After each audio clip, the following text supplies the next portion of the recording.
Selanjutnya, contoh-contoh soal. Soal yang pertama itu tentang operasi campuran.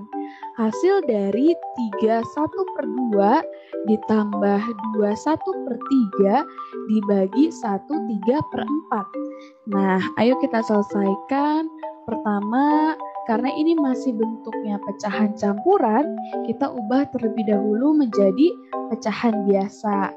Caranya ingat seperti tadi, 2 dikali dengan 3 ditambah dengan 1. Jadi kita tulis dulu per 2, kemudian 2 dikali 3, 6, ditambah 1, 7. Jadi 7/2. Ditambah, ini per 3 ya. Lalu kita hitung, 3 dikali 2, 6, ditambah 1, 7. Jadi 7/3. Kemudian dibagi dengan per 4 ya. 4 dikali 1, 4, ditambah 3, 7.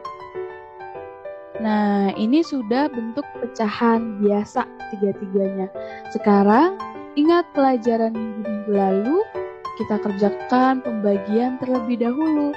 Berarti ini kita tulis saja 7/2 ditambah.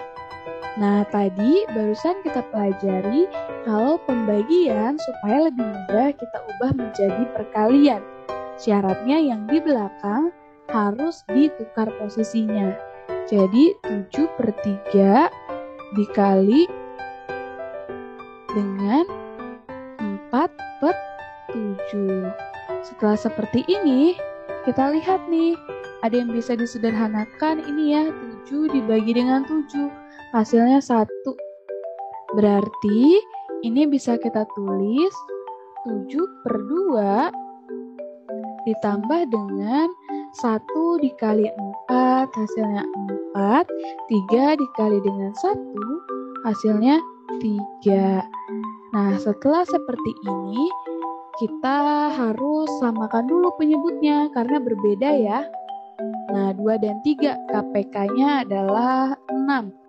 Berarti kita tulis dulu 6 dibagi dengan 2 berapa? 3 dikali 7, 21. Kemudian 6 dibagi 3 hasilnya 2, dikali dengan 4 hasilnya 8. Jadi 21 tambah 8, 29/6. Nah, ini bisa kita sederhanakan. Kita ubah jadi pecahan campuran. Caranya tinggal kita lihat nih, 29 dibagi dengan 6. Paling mendekati angkanya berapa? 4 ya. Nah, kita tulis per 6.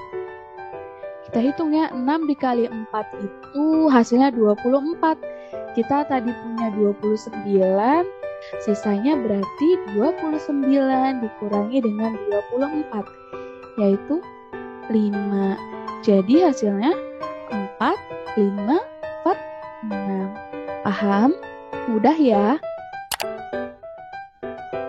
Soal yang kedua, Anita memiliki pita sepanjang 51/2 meter. Kemudian ia membeli lagi pita sepanjang 2/3 meter. Anita menggunakan pita miliknya sepanjang 1/4 meter untuk membuat bunga. Panjang pita Anita yang tersisa sekarang adalah... Nah, untuk soal cerita seperti ini, supaya lebih mudah, kita tulis dulu apa yang diketahui di soal. Pertama, panjang pita. Panjang pita di soal awalnya 1/2 meter. Kemudian ia membeli lagi pita sepanjang 2/3 meter. Setelah itu, pitanya digunakan untuk membuat bunga sepanjang 1/4 meter. Nah, yang ditanyakan adalah panjang pita Anita yang tersisa sekarang. Kita jawab bersama-sama. Berarti awalnya Anita memiliki pita, kemudian membeli lagi. Berarti dijumlah ya, 5/1/2 ditambah dengan 1/2/3. Kemudian pitanya digunakan untuk membuat bunga, berarti berkurang. Dikurang 2/1/4. Setelah ini, kita ubah terlebih dahulu menjadi pecahan biasa. Seperti tadi kita tulis 2. 2 dikali dengan 5, 10 ditambah dengan 1, jadi 11/2. Kemudian ditambahkan dengan per 3, kita hitung 3 dikali 1, 3 ditambah dengan 2, jadi 5/3. Kemudian dikurangi dengan 4 dikali 2, 8 ditambah 1, 9. Nah, jadi ini sudah dalam bentuk pecahan biasa. Sekarang kita lihat penyebutnya masih berbeda, 2, 3, dan 4. Sekarang kita samakan terlebih dahulu. Kita cari KPK 2, 3, dan 4. KPK-nya adalah 12. Berarti ini kita tulis per 12. Kita tulis ya semuanya. Baru kita hitung. 12 dibagi 2 hasilnya 6.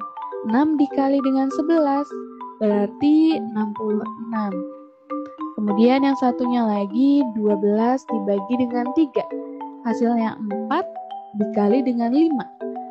4 kali 5, 20. Kemudian dikurangi dengan 12 dibagi 4.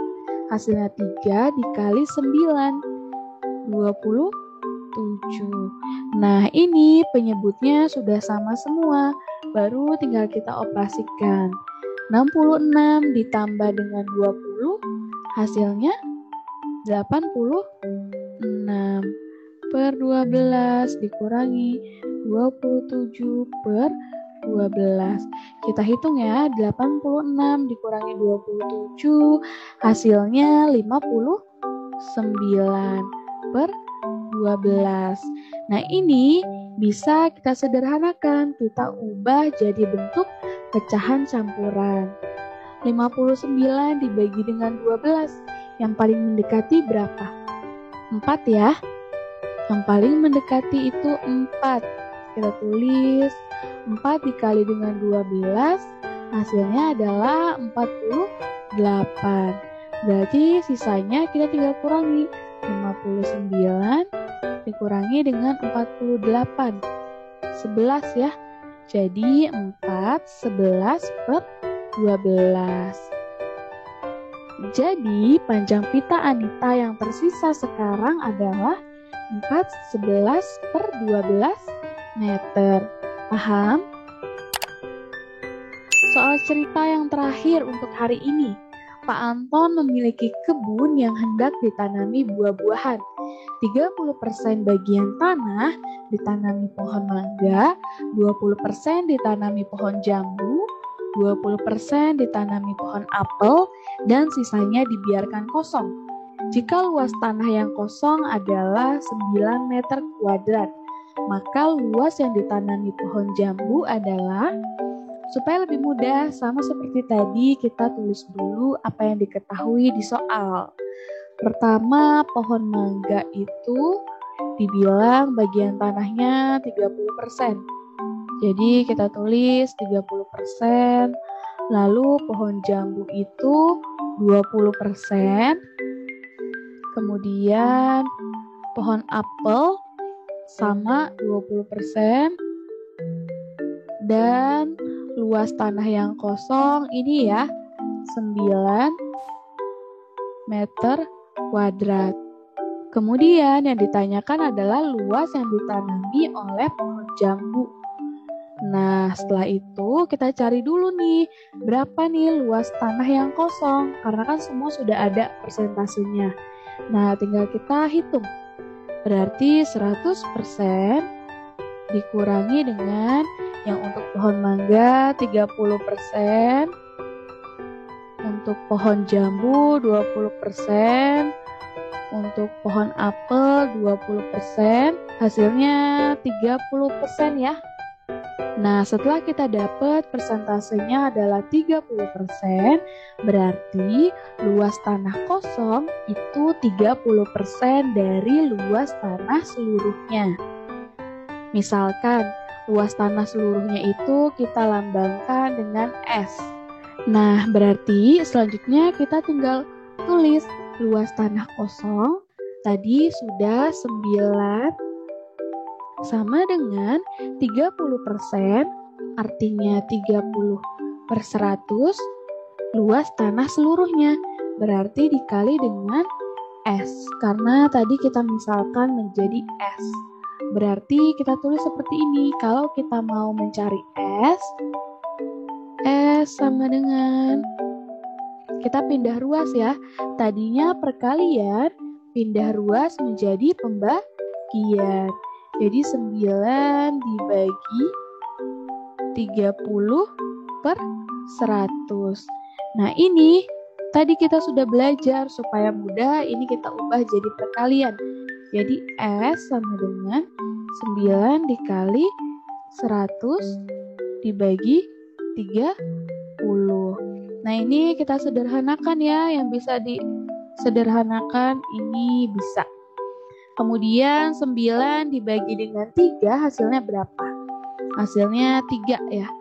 Sisanya berarti 3 dikali dengan 10, yaitu 30 meter kuadrat. Nah, jadi S atau luas tanah seluruhnya adalah 30 meter kuadrat. Kemudian ini belum selesai. Yang ditanyakan adalah luas yang ditanami pohon jambu. Berarti kita hitung. Pohon jambu tadi ada 20%. Kita tinggal kalikan saja. 20% atau 20/100 dikali dengan luas tanah seluruhnya yang sudah kita hitung, 30. Nah, hasilnya berapa? Ini kita sederhanakan ya.